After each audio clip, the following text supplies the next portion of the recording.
For more on the Dakar 2 summit, we're now joined by Desire Assogbavi. He's the Francophone Africa Director at the ONE Campaign, a global organization campaigning to end poverty and preventable diseases on the mother continent. Desire, appreciate your time. Thanks so much for coming on to the show. Let's talk about the key takeaways from this summit. Hi, thank you for having me. The summit is still going on.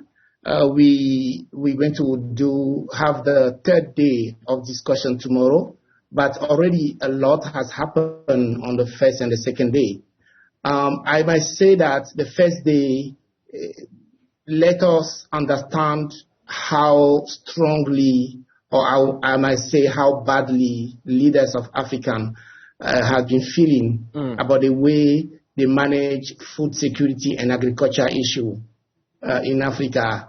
You know, I attend many high-level summits, but this one, show a very different feeling. Head of states publicly said they were ashamed on the way they were not able to give enough food for the population in Africa.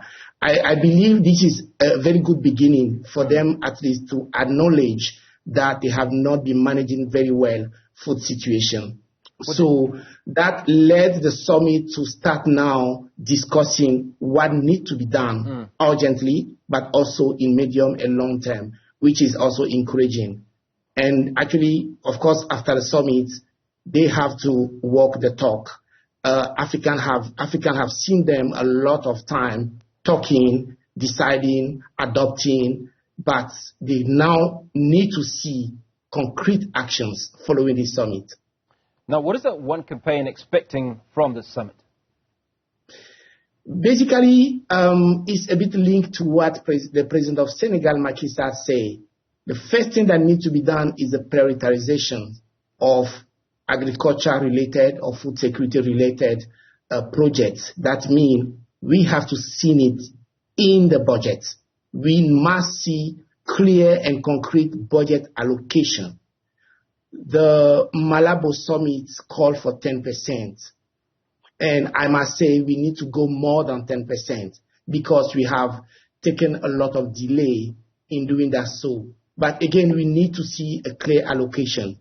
And it's also linked to how we are governing the management of the resources of the country. So the head of states out of Dakar should clearly allocate money that will help from the beginning support smallholders, farmers, because this is where we have to begin from before even we're talking about commercializing what we are producing. So we need to allow our farmers to be able to feed our populations. That will be a big starting for us.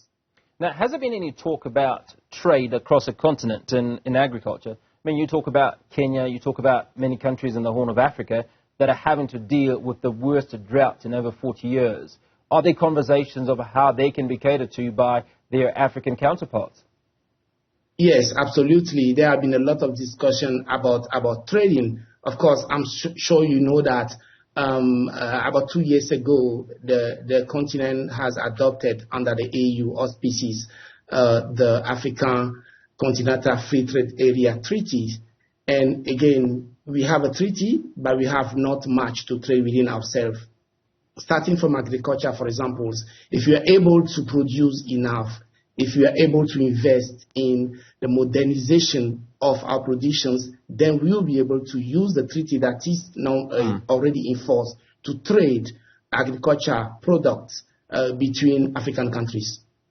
Now, final thoughts around beneficiation of some of Africa's agricultural produce.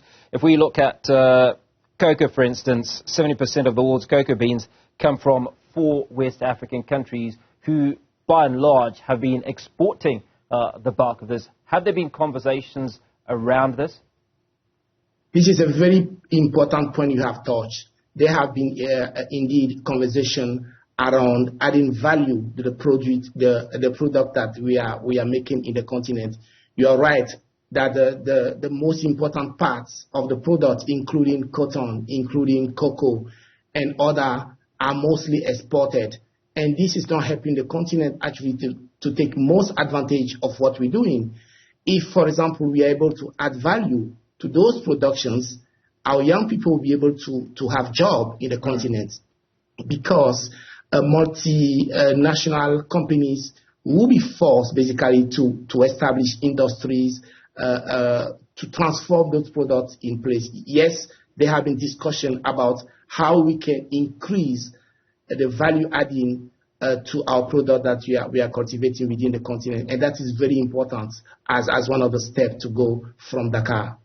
Now, very quickly, Desiree, because we're running short of time, Africa has 160 million hectares of arable land, but is still not the largest producer of most crops by any means of the imagination. In fact, still importing.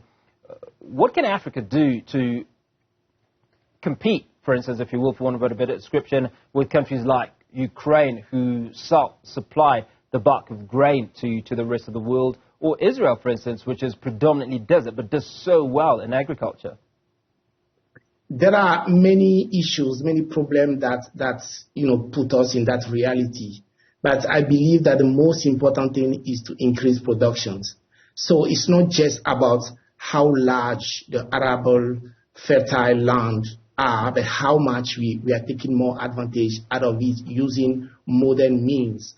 These include, for example, the mechanizations, but it's also including the better use of fertilizers and all the products that come from innovations. So this is basically what we have to look at. But also it is important to make agriculture very attractive, very appealing, so that people can move to it. Because today, when you use the word farmer, it looks like this is a profession for poor people. But elsewhere out of the continent, it's actually a profession that makes people rich. So we have to try to de-risk it, remove whatever is a risk around that, so that investor basically can put money in it. And I'm sure we can take us from there. Desiree, I appreciate your time on Africa today. And that was Desire Assogbavi. He's the Francophone Africa Director at the ONE Campaign.